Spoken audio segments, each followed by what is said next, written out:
क्या इस ब्रह्मांड की कोई एक्सपायरी डेट पहले से ही तय है? क्या मॉडर्न साइंस और हमारे पुराणों का कॉस्मिक टाइम कैलकुलेशन बिल्कुल सेम है? क्या ब्रह्मा कोई भगवान नहीं और क्या ब्रह्मा जी की भी मृत्यु होती है? हनुमान जी हिमालय की किंग पुरुष वर्ष में आज भी जिंदा की है। क्या वो सिर्फ राम नाम जप रहे हैं या भविष्य में कोई इवेंट के लिए खुद को तैयार कर रहा है? 4.32 बिलियन ईयर्स, ये मॉडर्न साइंस का अर्थ है या ब्रह्मा का सिर्फ एक दिन? कौन बनेगा इस सृष्टि का अगला क्रिएटर?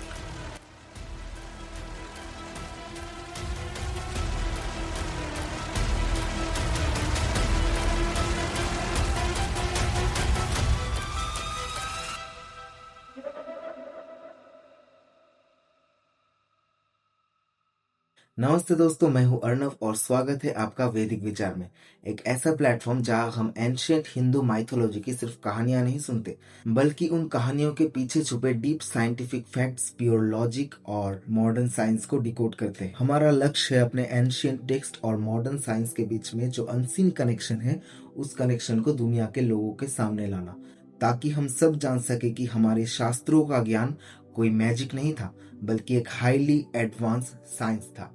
आज हम टाइम डायलेशन और वैदिक मैथमेटिक्स का वो कॉस्मिक कैलकुलेशन समझेंगे जिसे देखकर आज का मॉडर्न एस्ट्रोनॉमी भी हैरान हो जाता है। आज हम एग्जैक्ट शास्त्रीय प्रमाण के साथ कोट करेंगे कि सृष्टि का ये चक्र कैसे घूमता है और क्यों हमारे हनुमान जी सिर्फ एक भक्त नहीं, राम नाम जपने के सिवाय भी उनका एक अलग लक्ष्य है। इस चैनल पर हम बहुत डीप रिसर्च करके आपके लिए फैक्ट्स लाते हैं। अगर आपको हमारा ये लॉजिक और धर्म का सफर अच्छा लगता है और आप चाहते हैं कि हमारा ये एंशिएंट नॉलेज हर भक्त तक पहुंचे, तो इस वीडियो को अपने दोस्तों और फैमिली के साथ जरूर शेयर कीजिए, ताकि आपके दोस्त, आपके परिवार और आपके घर के छोटे छोटे बच्चों के अंदर अपने धर्म का ज्ञान धीरे धीरे संचालित हो। और अगर ये फैक्ट्स सच में आपके दिमाग को हिला देता है तो सब्सक्राइब जरूर करना और हाँ, बेल आइकन को जरूर दबा देना, ताकि सच की खोज कभी रुक ना जाए।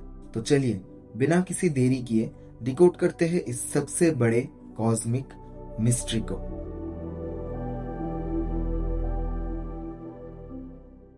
ब्रह्मा, विष्णु और महेश, हम मानते हैं कि ये तीनों शाश्वत है, यानी इटर्नल है।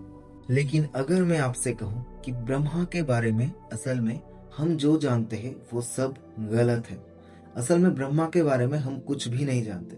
अगर मैं कहूं कि ब्रह्मा कोई 4 सिरों वाला दाढ़ी वाला आदमी नहीं, बल्कि एक पोस्ट है, एक सरकारी नौकरी की तरह एक पोजीशन है, और उस पोस्ट में अलग अलग समय पे अलग अलग व्यक्ति बैठते हैं। इसका भी एक समय सीमा होता है, जैसे प्रधानमंत्री का समय सीमा 5 इयर्स होता है, ठीक वैसे। और इस वक्त हिमालय की गुफा में एक ऐसा देवता तपस्या कर रहा है जो अगले कल्प में ब्रह्मांड का नया क्रिएटर बनेंगे, यानी कि ब्रह्मा बनेंगे। आज मैं वैदिक विचार पर आप लोगों को इसका एग्जैक्ट शास्त्रीय प्रमाण दिखाऊंगा। पहले लॉजिक समझते हैं।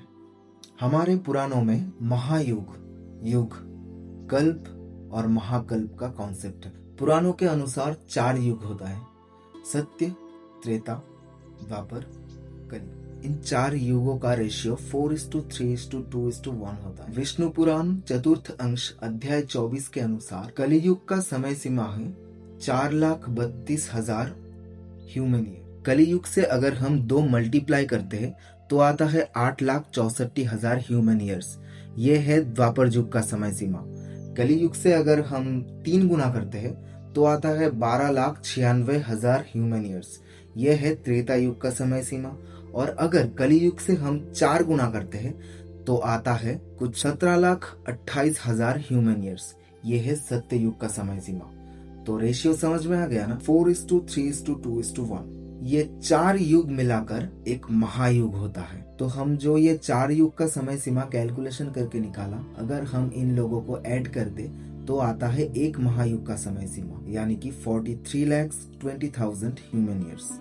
ये है एक महायुग का समय सीमा। एक महायुग जब खत्म होता है तो अगला महायुग शुरू होता है, यानी कि फिर से सत्य युग, त्रेता युग, द्वापर युग और कलि युग। ऐसे 1000 महायुग मिलाकर एक कल्प होता है। तो एक कल्प इक्वल टू 1000 महायुग। आपको जरूर याद होगा, अभी बताया एक महायुग में कितने ह्यूमन ईयर्स होता है। 43,20,000 human ears. 43,20,000 into 1000 human ears मतलब 4.32 बिलियन ह्यूमन ईयर्स। और मॉडर्न साइंस के अनुसार हमारे अर्थ की एज क्या है? 4.32 बिलियन ईयर्स। यही एक कल्प ब्रह्मा का सिर्फ एक दिन होता है। एक दिन मतलब पूरा दिन नहीं, सिर्फ 12 घंटा होता है, यानी दिन का समय। यानी 4.32 बिलियन ह्यूमन ईयर्स ब्रह्मलोक में सिर्फ 12 घंटे का समय होता है। और मॉडर्न साइंस कहता है हमारी अर्थ की एज 4.5 बिलियन ईयर्स है। मतलब पृथ्वी सृष्टि होने से अभी तक ब्रह्मा का एक डे टाइम चल रहा है, एक दिन का समय चल रहा है। ब्रह्मा का दिन जब शुरू होता है तब एक कल्प शुरू होता है और पृथ्वी सृष्टि होता है। और ये वाला कल्प शुरू हुआ 4.5 बिलियन ईयर्स पहले, यानी कि पृथ्वी जब से सृष्टि हुआ। और जब ब्रह्मा का 12 घंटा पूर्ण हो जाता है तब पृथ्वी ध्वंस होके सब शून्य रहता है अगले 12 घंटा तक, यानी कि ब्रह्मा का रात का समय आता है। इसका भी कैलकुलेशन सेम है, 4.32 बिलियन ह्यूमन ईयर्स। तब तक सब कुछ शून्य रहता है। मतलब सृष्टि equal to 4.32 billion human years equal to Brahma का दिन का समय। ध्वंस equal to 4.32 billion human years, यानी कि ब्रह्मा का रात का समय। दोनों मिला के 8.64 बिलियन ह्यूमन ईयर्स, यानी कि ब्रह्मा का 24 घंटा। पहले हम शुरू किए थे युग से, फिर आए महायुग, फिर आए कल्प, अब हम आएंगे महाकल्प पे। पहले ही बता चुका हूँ कि ब्रह्मा का आयु 100 साल है। इस तरह जब ब्रह्मा का 100 साल पूर्ण होता है तब एक महाकल्प पूर्ण होता है। तो अभी अभी बताया कि ब्रह्म का एक साल 360 दिन में होता है। तो अगर हम इसे दिन में कन्वर्ट करें तो 360 दिन into 100 equal to 36,000 Brahma day and nights. एक महाकल्प में 36,000 ब्रह्म दिन रात होता है। तो अगर 36,000 ब्रह्म दिन को हम ह्यूमन ईयर्स में कन्वर्ट करें तो 36,000 इंटू 8.64 बिलियन ह्यूमन ईयर्स, 31,10,400 कोटि ह्यूमन ईयर्स। तो एक महाकल्प इक्वल टू 31,10,400 कोटि ह्यूमन ईयर्स। एक महाकल्प के बाद ब्रह्म का मोक्ष हो जाता है और एक प्रकृत महाप्रलय आता है। श्रीमद् भागवतम के चैप्टर 32 में साफ लिखा हुआ है कि जब महाप्रलय आता है तो करंट ब्रह्मा अपने पद से मुक्त हो जाता है और किसी योग्य युग को उस शून्य पद में बिठाया जाता है। जरा सोचिए, भगवान के उस अनंत काल चक्र के आगे हमारा अस्तित्व कितना छोटा है। उनके पलक झपकते ही हमारे यहाँ लाखों करोड़ों साल बीत जाते हैं, कई युग और कई कल्प निकल जाता है। तो दिमाग में ये सवाल जरूर आता होगा कि वो अनंत शक्ति हमें देख कैसे पाती होगी। हमारे जिंदगी के छोटे छोटे पलों का, हमारे खुशी का, हमारे दर्द का वो ध्यान कैसे रख पाते होंगे। देखिए, ब्रह्मा जी ने इस पूरी सृष्टि को तो रच दिया, लेकिन इसको चलाने और बचाने की जिम्मेदारी पूरा महाविष्णु के हाथ में समर्पित कर गया। अब उनके हिसाब से जो वक्त एक पल से भी छोटा है उसमें वो हमारे रोज की परेशानियों को कैसे हल कर पाते होंगे। और यही वजह है, यही सनातन धर्म का सबसे बड़ा रहस्य कि भगवान खुद धरती पर अवतार लेते हैं। भगवान विष्णु के 10 अवतार क्यों हैं? आपको क्या लगता है?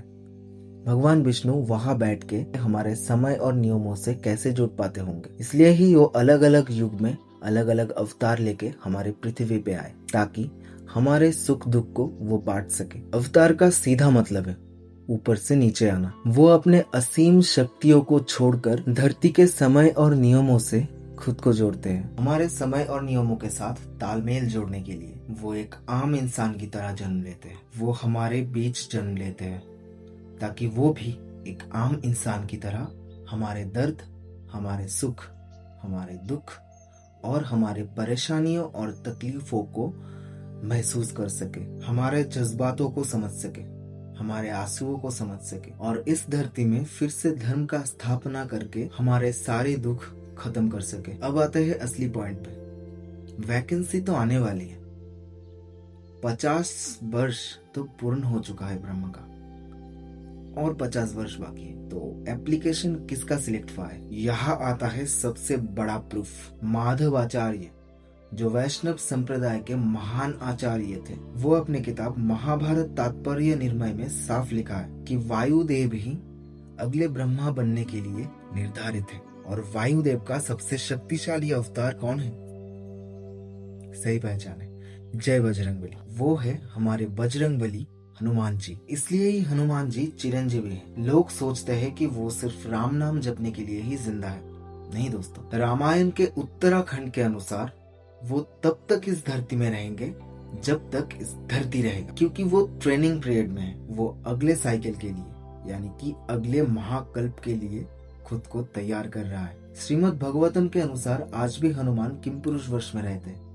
गंधमादन पर्वत में वो नाम जप कर रहे हैं। थोड़ा लॉजिक लगाइए। करंट ब्रह्मा के पास राजस गुना है, यानी कि सृष्टि रचने की पैशन, लेकिन हनुमान जी के पास सत्व गुना और रुद्र के अंश यानी कि महादेव का अंश दोनों ही है। फ्यूचर यूनिवर्स को सिर्फ क्रिएशन के नहीं, प्रोटेक्शन और डिवोशन दोनों की जरूरत होगी। इसलिए नेचर हनुमान जी को इवॉल्व कर रहे हैं। तो अगली बार जब आप हनुमान चालीसा पढ़े तो याद रखिएगा, आप सिर्फ एक राम भक्त की पूजा नहीं कर रहे हैं, आप सृष्टि के अगले क्रिएटर यानी कि ब्रह्मा की पूजा कर रहे हैं। सोचिए, एक वानर रूप से शुरू करके ब्रह्म बनने का सफर। ये हमें सिखाता है कि कर्म और भक्ति से देवताओं के देवता भी आप बन सकते हैं। तो कर्म कीजिए, हार्ड वर्क कीजिए और वो भक्ति से कीजिए, जबरदस्ती नहीं। क्या आप चाहते हैं कि किमपुरुष वर्ष यानी कि हनुमान जी अभी जहां पर